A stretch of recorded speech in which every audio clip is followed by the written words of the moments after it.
Le coup de feu claqua dans l'air froid du matin, devant les marches imposantes du palais de justice de Paris. Pierre Moreau, inspecteur de police chevronné, venait de tirer en l'air pour stopper la fuite d'un homme qu'il suspectait d'agitation publique. Mais au lieu de la reddition attendue, l'homme se tourna vers lui, les yeux emplis d'une rage contenue, et murmura « Vous venez de commettre une erreur qui va détruire votre vie. » Pierre, âgé de 35 ans, était un pilier de la brigade du 18e arrondissement. Marié à Sophie depuis 10 ans. Père d'un petit garçon de 8 ans nommé Lucas. Il incarnait l'image parfaite du flic incorruptible. Ses collègues le surnommaient « le Roc » pour sa fermeté inébranlable face aux délinquants. Mais derrière cette façade se cachait une faille profonde, une homophobie viscérale. Nourrie par une éducation conservatrice dans une petite ville de province. Pour Pierre, les homosexuels étaient une menace à l'ordre social. Des individus qui défiaient les normes qu'il avait juré de protéger. Ce matin-là, il patrouillait près du tribunal où se tenait un procès retentissant sur les droits des couples de même sexe. Des manifestants s'étaient rassemblés, brandissant des pancartes pour l'égalité. Parmi eux, Julien Lefebvre, un jeune avocat de 28 ans, militant fervent pour les droits LGBT. Julien, avec ses cheveux noirs ondulés et son regard bleu perçant, était connu pour ses plaidoiries passionnées. Il avait grandi dans une famille libérale de Lyon, assumant pleinement son orientation sexuelle depuis l'adolescence. Ce jour-là, il haranguait la foule, dénonçant les discriminations persistantes malgré les lois progressistes en France. Pierre, alerté par des plaintes de passants, s'approcha du groupe. Il vit Julien comme un agitateur. Un de ces déviants qui semait le chaos. Sans hésiter, il l'interpella brutalement, « Monsieur, vous troublez l'ordre public. Suivez-moi au poste. » Julien, surpris mais déterminé, refusa poliment, arguant de son droit à manifester. La tension monta rapidement. Des cris fusèrent. Et Julien tenta de s'éloigner pour calmer les esprits. C'est alors que Pierre, paniqué par la foule grandissante, dégaina son arme et tira en l'air.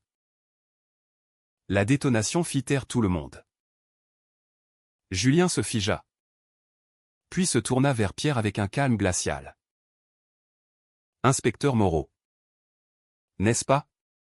dit-il d'une voix ferme. Pierre hocha la tête, menotte à la main. « Vous m'arrêtez pourquoi ? » Exactement ? Pour avoir défendu des droits que la loi protège ? Pierre ignora la question et le plaqua contre une voiture de police. Mais Julien, en se débattant légèrement, glissa, « Vous devriez vérifier vos propres secrets avant de juger les miens. » Au commissariat, l'interrogatoire tourna au vinaigre. Pierre, assis face à Julien, le bombardait de questions accusatrices. « Vous encouragez la perversion.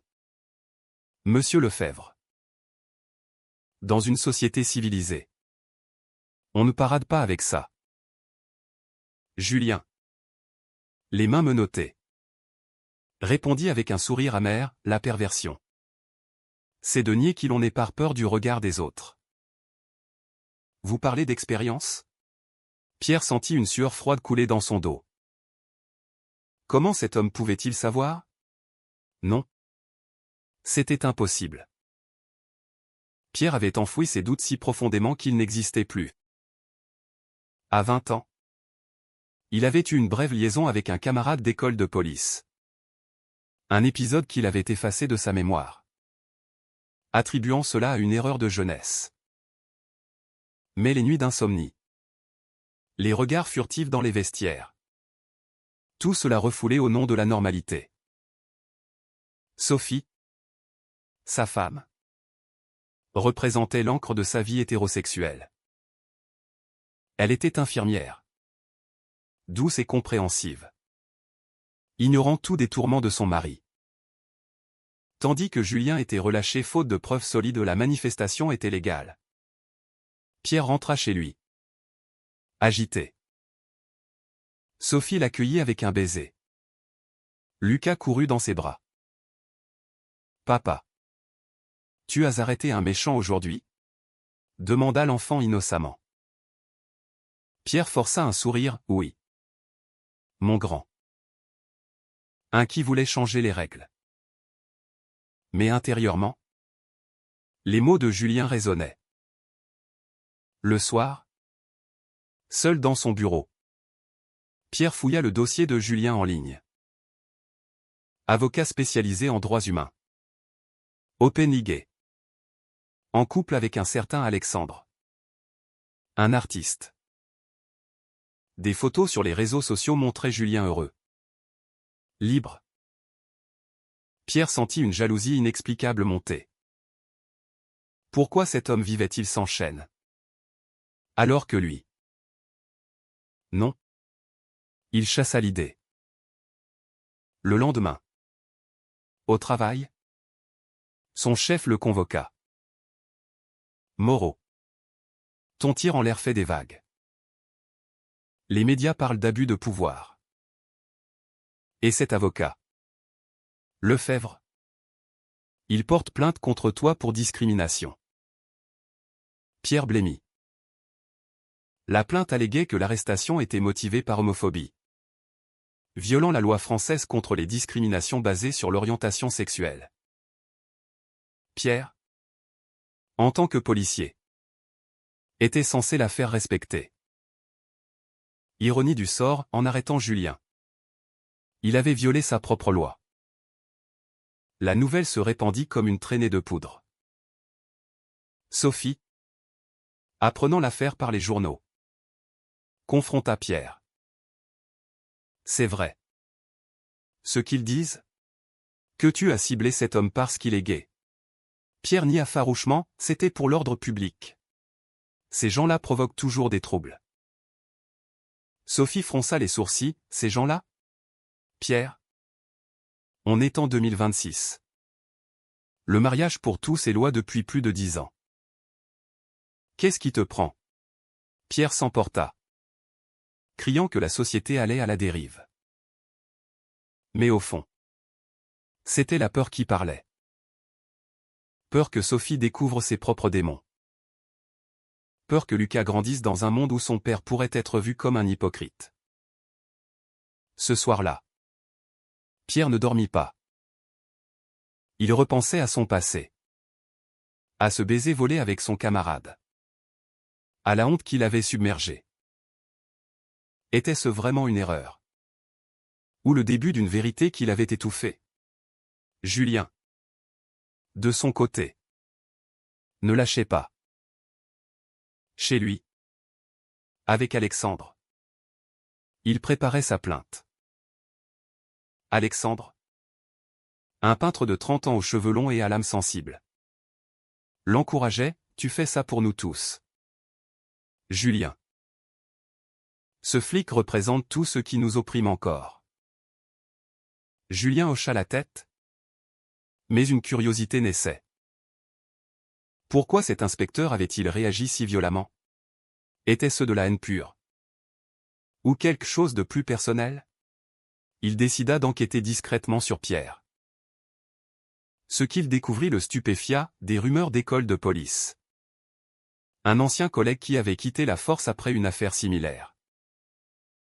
Julien comprit, Pierre était peut-être en plein déni. Les jours suivants, la pression monta. Pierre reçut des appels anonymes. Des menaces de militants. Au travail, ses collègues le regardaient de travers. Tu t'es mis dans un sacré pétrin. Moreau, dit l'un d'eux. Pierre, isolé, commença à douter. Lors d'une pause, il surprit une conversation sur les droits gays. Pour la première fois. Il écouta sans interrompre. Peut-être que le monde avait changé. Et lui avec? Mais non. Il serait dit. Il devait contre-attaquer. Il contacta un avocat conservateur pour contrer la plainte de Julien. La bataille ne faisait que commencer. La confrontation au tribunal fut un choc pour Pierre. Assis sur le banc des accusés, il fixait Julien qui témoignait avec éloquence. L'inspecteur Moreau m'a interpellé non pour trouble à l'ordre, mais parce que je défendais ouvertement les droits des homosexuels. Son tir en l'air était une intimidation pure, violant l'article 225-1 du Code pénal sur les discriminations. Le juge, une femme d'une cinquantaine d'années au regard impartial, nota tout. Pierre, défendu par son avocat, argua d'une erreur de jugement sous stress. Mais les preuves s'accumulaient, des témoins confirmaient ses remarques homophobes lors de l'arrestation. Sophie, présente dans la salle, serrait les mains, les yeux humides. Elle avait soutenu Pierre au début. Mais les doutes grandissaient. Pourquoi tant de haine? Pierre? Avait-elle demandé la veille? Il n'avait pas répondu. Après l'audience, Julien s'approcha de Pierre dans le couloir. Inspecteur. Ce n'est pas personnel. C'est pour changer les mentalités comme la vôtre. Pierre, rouge de colère, répliqua, vous ruinez ma carrière pour votre cause perverse. Julien secoua la tête, perverse? Ou simplement humaine? J'ai enquêté sur vous. Je sais pour votre passé à l'école de police. Pierre sentit le sol se dérober. Comment? Il attrapa Julien par le col, vous mentez. Des gardes intervinrent. Mais le mal était fait. Rentrez chez lui. Pierre explosa face à Sophie. Cet avocat fouille dans ma vie. Il invente des histoires. Sophie. Calme mais ferme, quelles histoires? Pierre? Dis-moi la vérité. Pour la première fois. Pierre craqua. Il avoua l'épisode de jeunesse. Les sentiments refoulés. Sophie, choquée, pleura, tu m'as menti pendant 10 ans? Notre mariage. Lucas. Tout ça sur un mensonge? Pierre supplia, c'était une erreur. Je t'aime? Sophie. Mais elle partit chez sa mère, emmenant Lucas. Pierre se retrouva seul, face à ses démons. Julien. Victorieux dans sa plainte, Pierre fut suspendu temporairement. Ne se réjouissait pas. Avec Alexandre. Il discutait tard le soir. Cet homme est brisé. Alex. Il se hait lui-même. Alexandre. Jaloux parfois de l'attention de Julien pour l'affaire. Répondit, laisse-le. Il a choisi sa voie. Mais Julien sentait une connexion étrange. Il envoya un message anonyme à Pierre, il n'est jamais trop tard pour accepter qui l'on est. Pierre, lisant cela, trembla. Était-ce Julien? Il décida de le confronter. Rendez-vous fut pris dans un café discret de Montmartre. Assis face à face. L'atmosphère était électrique. Pourquoi m'aidez-vous? Demanda Pierre. Julien, parce que j'ai vu des hommes comme vous se détruire. La société nous force à cacher. Mais le prix est trop élevé. Pierre. Voix brisée, j'ai une famille. Je ne peux pas.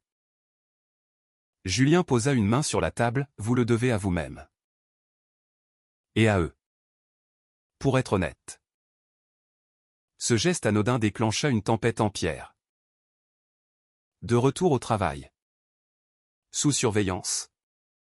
Il commit une erreur, il ignora un appel pour une manifestation gay, prétextant une urgence ailleurs.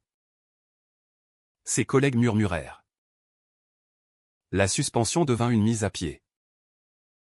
Sophie demanda le divorce, arguant d'un mariage basé sur le mensonge.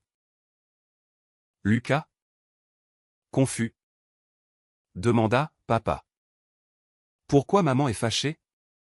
Pierre, cœur brisé, répondit « Parce que papa a menti sur qui il est. » Pour la première fois. Il admettait.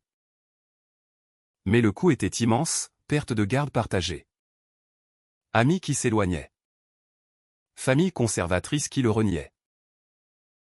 Son père, un retraité rigide, hurla au téléphone, « Tu nous déshonores. » Pierre, seul dans son appartement vide, pleura. Julien, apprenant la nouvelle, se sentit coupable. Était-ce une victoire? Alexandre le confronta, « Tu t'impliques trop. C'est comme si tu sauvais un ennemi. » Julien, il n'est pas un ennemi. Il est victime du système. Comme nous. Leur relation se tendit, Alexandre doutait de la loyauté de Julien. Une dispute éclata, « Tu passes plus de temps à penser à ce flic qu'à nous. » Julien, défensif, c'est pour la cause. Mais au fond, une attirance naissait pour Pierre. Cet homme tourmenté. Il décida de l'aider secrètement, en contactant un thérapeute spécialisé en identité sexuelle. Pierre, au bord du gouffre, accepta une séance. Le thérapeute, un homme empathique, l'écouta, « Vous avez refoulé pour survivre. Mais maintenant, ça vous détruit. » Pierre explora ses sentiments, revivant le passé. Il comprit que son homophobie était une armure contre sa propre vérité. Mais accepter signifiait tout perdre. Il contacta Julien, « Merci pour le thérapeute. Mais pourquoi moi? » Julien, « Parce que votre histoire est la mienne. En miroir. J'ai choisi la liberté, vous. La cage. » Leur échange devint régulier. Des messages codés. Des rencontres furtives. Pierre sentait une libération. Mais la société pesait. Des collègues le harcelaient, « On sait pour toi. » Le PD refoulé. Il envisagea de démissionner. La haute trame se noua quand Sophie découvrit les messages. Furieuse, elle accusa Pierre d'infidélité émotionnelle. Avec un homme? C'est donc ça. Pierre nia toute romance. Mais le doute était semé. Julien, de son côté, rompit temporairement avec Alexandre, avouant son trouble. Je ressens quelque chose pour Pierre. C'est fou, mais vrai. Alexandre, blessé. Parti, tu choisis un homophobe repenti plutôt que moi. Julien, seul, questionna ses choix. Étaient-ce de la pitié? Ou plus?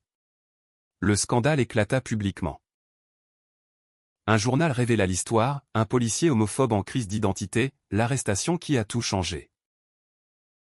Pierre fut exposé. Son visage en une. Les militants LGBT le vilipendèrent comme hypocrite, les conservateurs comme traître.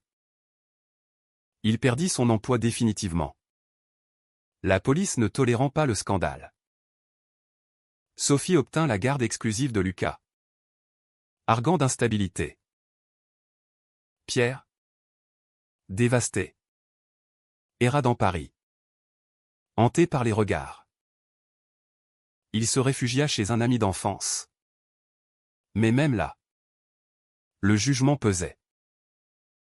Tu as tout gâché, pourquoi? Pour un caprice?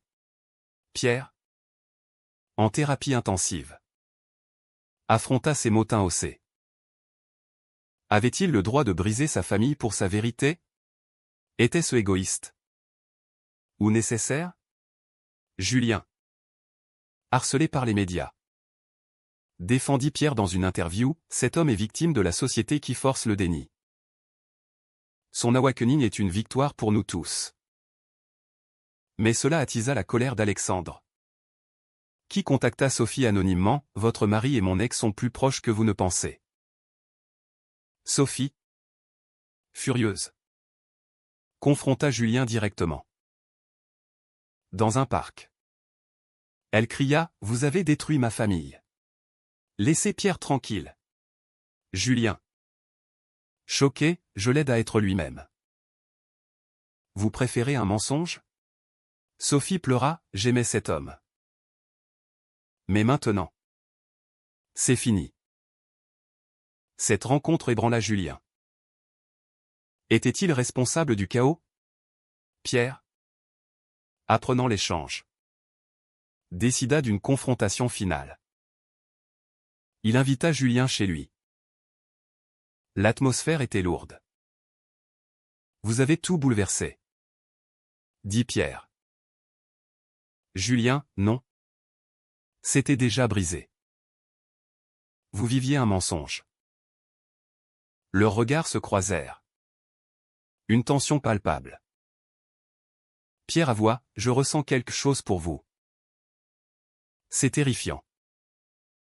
Julien, surpris mais réciproque, « Moi aussi. » Mais le timing est horrible. Ils ne s'embrassèrent pas, ce n'était pas le moment, mais une alliance naquit. Pierre choisit de témoigner publiquement. Dans une conférence de presse. J'étais homophobe parce que je me haïssais. Aujourd'hui, j'accepte qui je suis. Au prix de tout. La foule fut divisée, applaudissements et huées.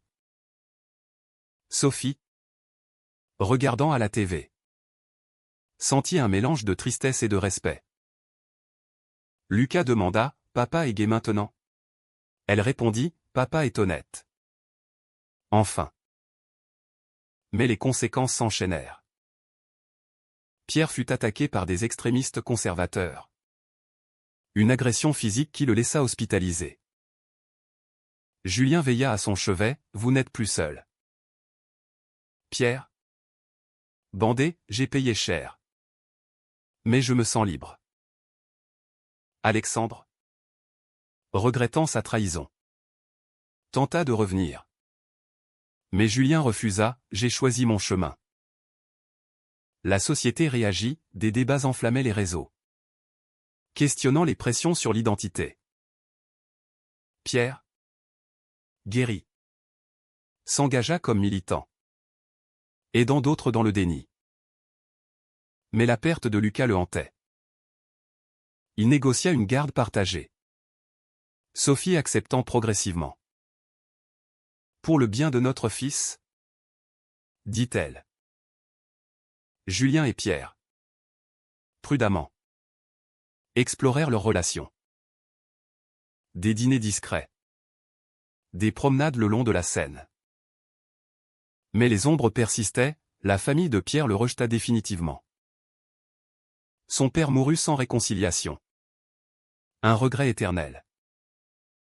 Julien perdit des clients conservateurs. Sa carrière en pâtit. Était-ce le prix de l'authenticité? Les mois passèrent. Et la relation entre Pierre et Julien s'approfondit. Mais non sans épreuve. Pierre, reconverti en consultant en sécurité. Lutter contre la dépression. J'ai tout sacrifié. Julien. Était-ce juste? Julien, soutenant, la vérité libère. Même si elle blesse. Ils affrontèrent ensemble les discriminations, des regards hostiles. Des insultes anonymes. Sophie, dans un geste de paix, permit à Julien de rencontrer Lucas. L'enfant, curieux, tu es l'ami de papa. Julien sourit, oui. Un ami spécial. Pierre pleura de joie ce soir-là. Mais un ultimatum surgit, le père de Julien. Un homme traditionnaliste malgré l'éducation libérale. A pris pour Pierre. Tu t'acoquines avec un ex-homophobe? C'est une trahison à notre communauté. Julien défendit, il a changé. Papa. C'est ça. Le progrès. La famille se divisa. Des dîners tendus. Des silences pesants. Pierre, se sentant coupable, proposa de rompre, je ne veux pas te faire plus de mal. Julien refusa, on affronte ensemble. Le climax vint lors d'un gala pour les droits LGBT. Pierre y fut invité comme orateur. Devant une salle comble. Il raconta son parcours, j'ai arrêté un homme pour ce que j'étais moi-même. Le déni m'a coûté ma famille. Ma carrière. Mais aujourd'hui, je vivrai. Applaudissements nourris. Julien, fier, l'embrassa discrètement backstage. Mais Alexandre, présent, confronta Julien, tu l'as choisi lui? Après tout? Une bagarre éclata. Alexandre accusant Pierre de manipulation. La presse s'empara, amour interdit, l'ex-flic et l'avocat. Les retombées furent dures. Pierre perdit son nouveau job, Julien fut suspendu du barreau pour conflit d'intérêts. Ils se réfugièrent à la campagne. Près de Lyon. Pour réfléchir. Là, Pierre proposa, marions-nous. Prouvons que l'amour triomphe. Julien accepta. Mais avec réserve, et si c'est une erreur? Le mariage, intime, fut un acte de défiance. Sophie envoya une carte, sois heureux. Pierre. Lucas assista. Confus mais joyeux. Pourtant, les doutes persistèrent. Pierre regrettait parfois sa vie d'avant, Julien questionnait sa loyauté passée. Leur union, forgée dans le feu, était fragile. Un an plus tard, lors d'une thérapie de couple, ils affrontèrent, avons-nous forcé le destin? La société évoluait. Mais lentement. Leur histoire inspira des livres. Des films. Mais le prix payé en famille brisée. Carrière ruinée opposée question. Était-ce une victoire? Ou une tragédie? Pierre et Julien vécurent ensemble. Naviguant les eaux troubles de l'acceptation.